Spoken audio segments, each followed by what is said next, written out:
There's also some other submitted questions, and we're going to roll through those right now. There were a number of questions focused around the quality of the dredge material. I have with me tonight Michael Vanderheyden, who's my partner, and this is really directly in his area of expertise. So I'm going to have him respond to to these questions. Good evening. I know there's been a few questions regarding the sediment quality, and I'm just going to summarize briefly what Woodard & Kern has done.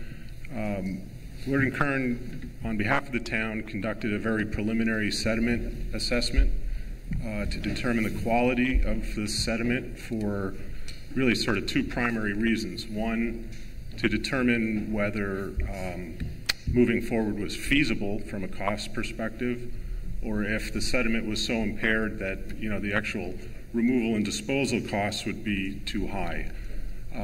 So that was the first question. The second question to answer was, assuming that the quality wasn't totally impaired, that we would be able to then estimate costs for the removal and disposal.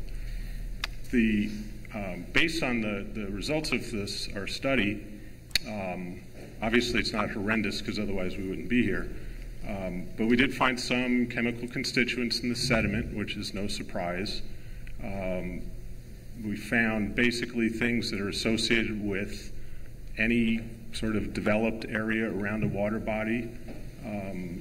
Chemical constituents associated with runoff from both roadways and people's lawns, atmospheric deposition products from combustion of fossil fuels. Basically found nothing unique, nothing that wouldn't be found in either Lake Lincolndale or any other developed lake or developed area surrounding a lake. But that being said, moving forward, we would have to conduct some additional water quality sampling and sediment sampling to satisfy the Westchester County Board of Health in order to get a permit to operate a beach. That's it.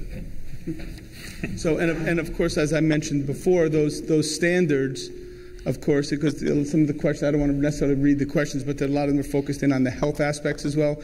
And obviously, there's a demonstration to the health department that's required to prove that the health and safety of the public would be protected. So I think that's really the core of the question, and hopefully that response answers your question.